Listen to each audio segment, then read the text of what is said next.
কে হচ্ছেন দেশের ২৩তম রাষ্ট্রপতি? আলোচনায় ঘুরছে বিএনপির মহাসচিব থেকে শুরু করে স্থায়ী কমিটির সদস্য, মন্ত্রী পরিষদ সচিব, এমনকি সাবেক প্রধান বিচারপতির নামও। রাষ্ট্রের সর্বোচ্চ এই পদে কাকে নির্বাচিত করা হতে পারে, এই আলোচনা ও গুঞ্জন নিয়ে নাবিল জাহাঙ্গীরের রিপোর্ট। সোশ্যাল মিডিয়ার গুঞ্জন গুজবই সত্যি হলো শুক্রবার, হয়ে গেল মূলধারার গণমাধ্যমের টপ নিউজ।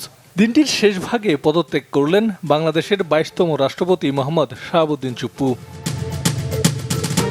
সংবিধান অনুযায়ী পদত্যাগের ৯০ দিনের মধ্যে জাতীয় সংসদের নতুন রাষ্ট্রপতি নির্বাচন করতে হবে। সংসদের পরবর্তী অধিবেশন সেপ্টেম্বরে, ওই অধিবেশনেই নির্বাচিত করা হবে পরবর্তী রাষ্ট্রপতি।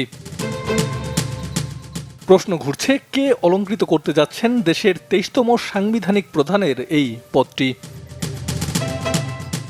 বিগত দিনে আন্দোলন সংগ্রামে নেতৃত্ব দেয়া, জেল জুলুম ও নির্যাতন ভোগ এবং ক্লিন ইমেজের কারণে রাষ্ট্রপতি হওয়ার তালিকায় সবচেয়ে বেশি আলোচনায় বিএনপি মহাসচিব মির্জা ফখরুল ইসলাম আলমগীর। তৃণমূল থেকে উঠে আসা এই নেতা ২০০১ সালে জোট সরকারের কৃষি প্রতিমন্ত্রী হিসেবে নিজের স্বচ্ছতাও প্রমাণ করেছেন। বিএনপির দুর্দিনে দলের ভারপ্রাপ্ত মহাসচিব ও পরবর্তীতে মহাসচিবের দায়িত্ব পালন করে দলের আস্থায় আছেন বর্ষিয়ান এই নেতা।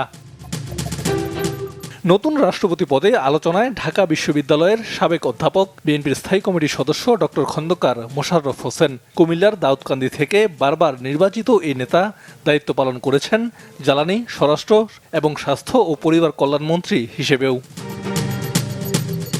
স্থায়ী কমিটির আরেক সদস্য ডক্টর আব্দুল মঈন খান নরসিংদী ২ আসন থেকে ৪ বার সংসদ সদস্য নির্বাচিত হন। তিনিও ছিলেন ঢাকা বিশ্ববিদ্যালয়ের অধ্যাপক, মন্ত্রীও ছিলেন। এবার এখন পর্যন্ত সরকারের গুরুত্বপূর্ণ কোনো জায়গায় তাকে বসানো হয়নি।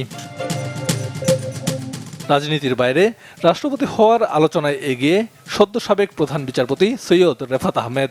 গ্রহণযোগ্যতা বিবেচনায় জুলাই গণ অভ্যুত্থান পরবর্তী সময়ে বাংলাদেশের বিচার বিভাগকে নেতৃত্ব দিয়েছেন সৈয়দ রেফাত আহমেদ। রাষ্ট্রপতি হিসেবে রাজনৈতিক পরিচয়ের বাইরে বর্তমান মন্ত্রিপরিষদ সচিব এম নাসিমুল গনির নামও বেশ আলোচনায়। এর আগে তিনি স্বরাষ্ট্র মন্ত্রণালয়ের সিনিয়র সচিব ও রাষ্ট্রপতির কার্যালয়ের গণবিভাগের সচিবের দায়িত্বও পালন করেন।